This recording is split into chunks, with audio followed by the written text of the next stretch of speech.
I am back with a Founders Journal style episode where I talk for between 5 and 20 minutes about a topic that is pressing to business builders. Everything from how to find product market fit to how to fire your first employee to how to brainstorm your next big idea.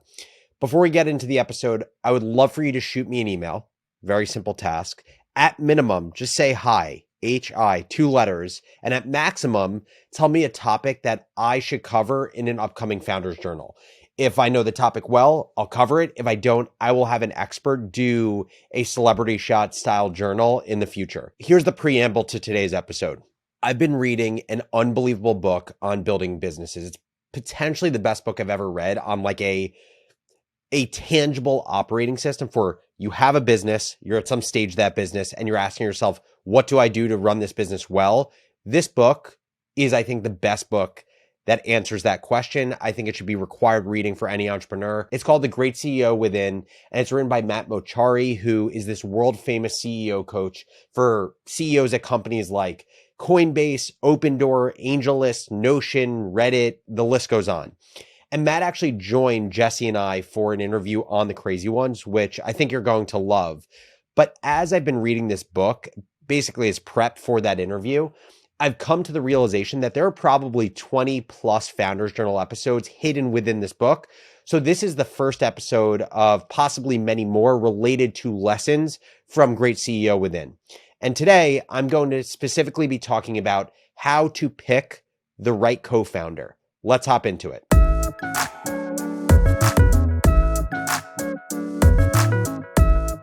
Don't you just love the sweet sound of success?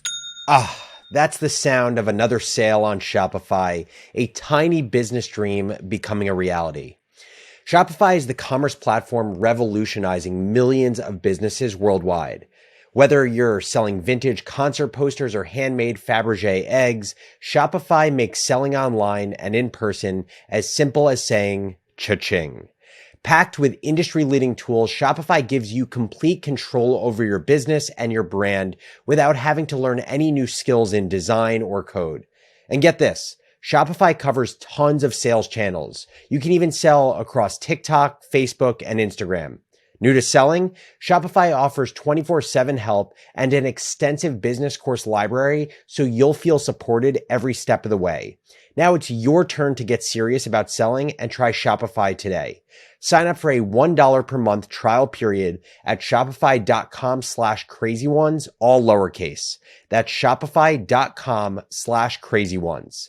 Shopify.com/crazyones. If you want the Cliff Notes, here are the most important recommendations related to picking your co-founder, and I'm going to go into detail on each of these throughout the episode. First, have a co-founder, but if you can't find a good co-founder, being a solo founder is better than having a bad co-founder. Second, give your co-founder a lot of equity. And third, don't split your equity 50-50. I'll get into each of these. Let's put ourselves in the shoes of a new entrepreneur. You've come up with a massive business idea. It's an idea that solves a painful problem that you've experienced and you're eager to start building. And so that leads you to the natural next question, which is, do I build this thing alone or do I build it with someone? I'm going to tell you my experience, and then I'm going to share what Matt Mochary and other people who are way smarter than me, what they would say around this topic of, do I find a co-founder? Now, you have to remember, when I was starting Morning Brew, we didn't think that it was a business. This was just a fun senior year project that I was doing to help students enjoy business news. And I found that the work of putting together this newsletter every day for 4+ hours while trying to grow it and grow the audience, it was a ton of work and I wanted help. So I literally just sent an email to all of my initial readers. And I want to say at the time it was probably 100 to 200 people. And I just emailed them saying, hey, this is the deal with Market Corner. That was the name before Morning Brew. I need help with this. If you want to work on taking this to the next level, let me know. And I got this email from Austin Reef, and we met up after I got his email in the business school at Michigan. We actually met before beer pong league because we were both in the same fraternity. He was 2 years younger, and every week there was beer pong league at the fraternity house. So we met before that. We spoke for a few hours, and I just loved the way that his brain worked. It was so different from mine, and I knew that having a deeply linear, focused, and analytical thinker by my side could only be helpful within this project. And so that's how Austin and I became co-founders. It's actually pretty crazy. We spent only 15 hours together before probably making the biggest decision one makes in business, other than the idea. And 8 years later, it's proven to be the best decision that I've made in the history of the company. And I think the reason it's worked is, like anything, part luck and part skill. So I'll talk about the skill part of choosing the right co-founder. The skill was me picking someone whose skills complemented mine so well. I was the right brain in the business, more creative, content focused, sales minded. Austin was more the left brain, analytical, linear, strategic, methodical. And then the other skill was me picking someone who had similar values to mine. Austin is high integrity. He loves to win.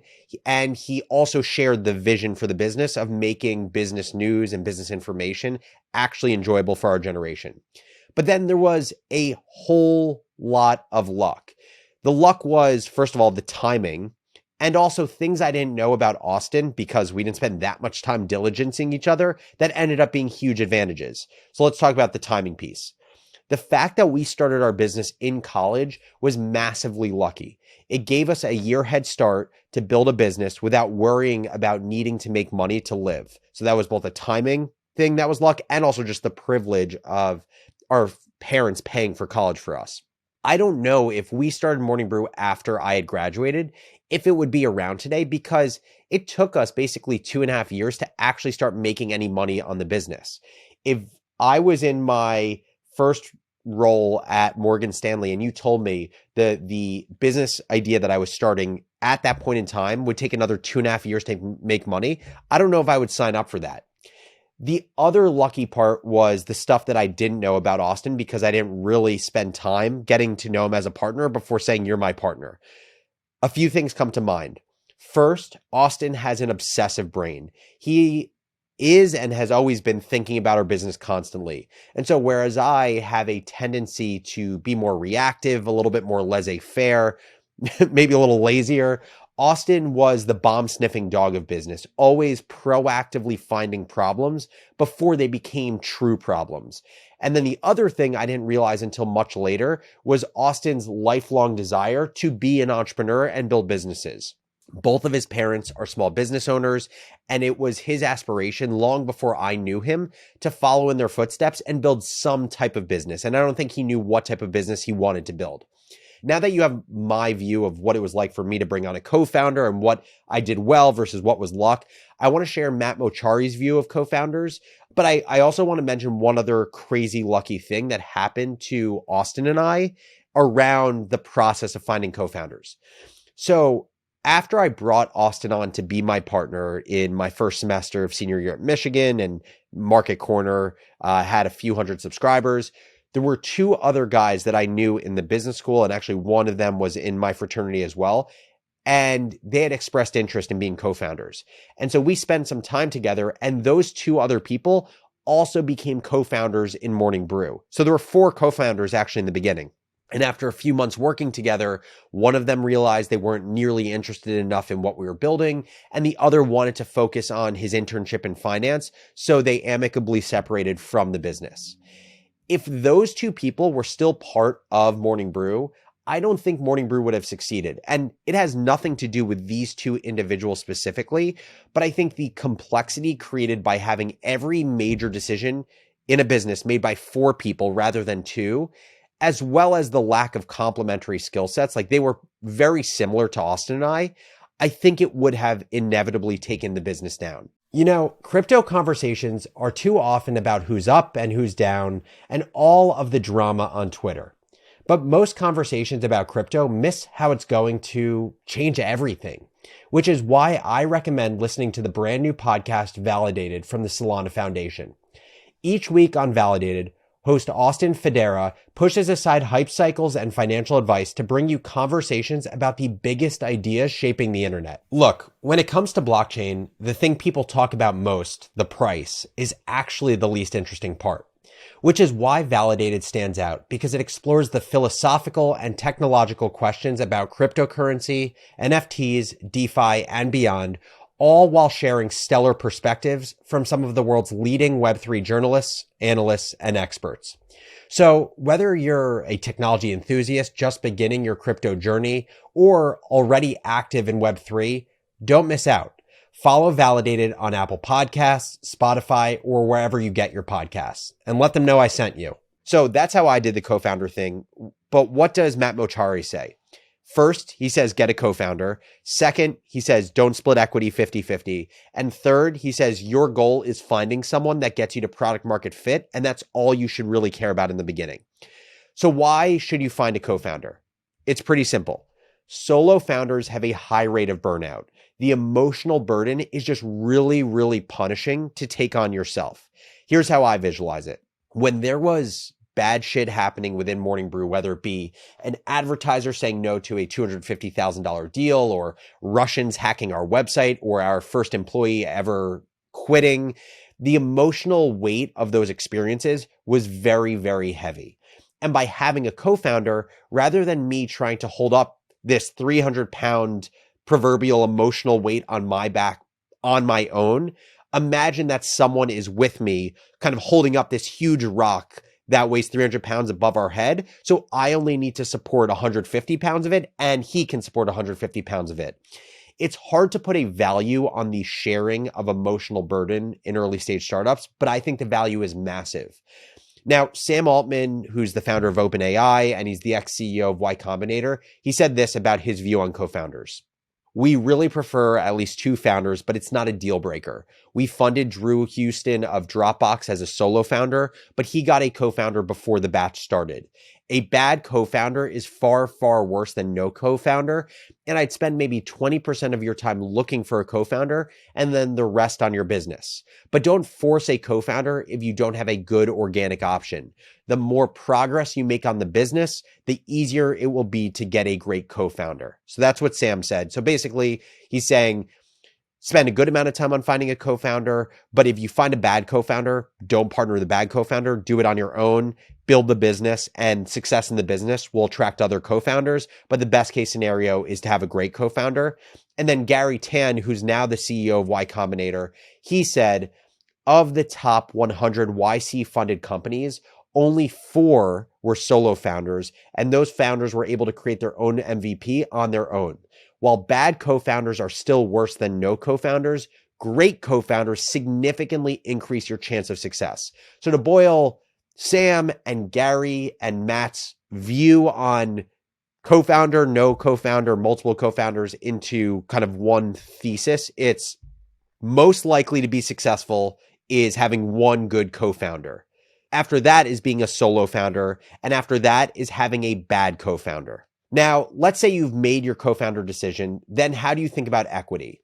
My view is once you're settled with who you have picked and you realize the gravity of the choice you've made, go all in on your co-founder. Don't be afraid to give them a lot of equity because one, a smaller percentage of something is worth a lot more than a bigger percentage of nothing. And two, you want your co-founder to be incentivized to go to battle on your business day in and day out. And you also want to see them reap the financial rewards if things succeed, and they were a big part of that. Also, remember the typical equity contract in the startup world, which is a 1-year cliff, which means you don't get any equity until 1 year and 1 day into the business, and then 4-year vesting, which means a little bit of equity is accumulating to someone for 4 years. So you have to stay in the business for 4 years to receive all of your equity. Basically, that structure is a built-in insurance policy on your decision of the co-founder. And so what that means is if your co-founder is not good, you should be able to know that within a year, in which case they haven't earned into their equity yet. And if your co-founder makes it the full 4 years, it means they've been hugely helpful to the business and they deserve every single point of equity that they get. That said, Matt Mochary believes that 50-50 splits for co-founders is no good. His view is making every decision by committee day after day is tiresome in a fast-paced startup, and companies actually fail sometimes when consensus can't be reached due to the 50-50 split. Like, said differently, what if you and your co-founder end up disagreeing on a major decision and you just can't reach a consensus? Now, Matt acknowledges that there are ways to avoid this, like if you have a third co-founder with a small stake that breaks the tie, but he would argue that it's not worth the headache. On this topic of 50-50 splits, Alex McCaw, who is the former CEO of Clearbit, he's a serial entrepreneur, he's one of Matt's clients, he wrote that the idea of not splitting equity 50-50 is key. And he went on to say 2 of his previous companies were destroyed by a 50-50 split. Another important point that Matt makes is that it's okay if you or your co-founder don't add value forever. As you scale, you will most definitely hire people who are more skillful than you or your co-founder in different things. And going back to what I said earlier, your number one priority when bringing on a co-founder is to pick the co-founder that makes your odds of achieving product market fit as high as possible, because that is the first most important goal of any business. Everything else is secondary to that. Now, I have one last point I want to make before wrapping up the episode. Like any long-term relationship, having a co-founder isn't easy. It's worth it, but it's not easy. It requires a lot of work. There is going to be stuff that you love about your partner, and there's going to be shit that annoys the hell out of you. That is normal, and that is okay as long as you are value aligned on the big things. For my co-founder and I, there were absolutely things that we had to work on throughout our relationship, things that we weren't great at as first-time young founders who started this when we were in college. The number one thing for us was poor communication.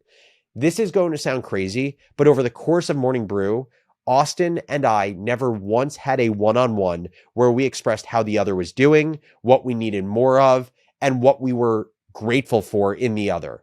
And for me personally, this led to a lot of wondering and story making around how I thought I was doing in the eyes of my co-founder, because I really cared about his opinion, but I didn't actually know. And so at times it made me feel insecure and unsure of my value. For any business I co-found moving forward, weekly one-on-ones with my co-founder is table stakes, and setting the expectation of radical candor from day one will be a non-negotiable as well. So that's my reflection on the most important aspects of choosing a co-founder for your business after reading Matt Mochari's thoughts on this very topic in his book, Great CEO Within. First, I've linked to the book, which you can buy on Amazon, or there's a free version as a Google Doc. So I linked to the Google Doc in the show notes if you want to go deeper in this topic or his book overall. And as mentioned at the top, shoot us an email. This could be anything painful you're going through within your business, roadblocks you need help to push through and you don't have the help or support to get there, or just something that's taking up a lot of mental real estate related to your career or your business, and you would love for there to be some clarity on it. As always, thank you so much for listening, and I will catch you crazies very soon.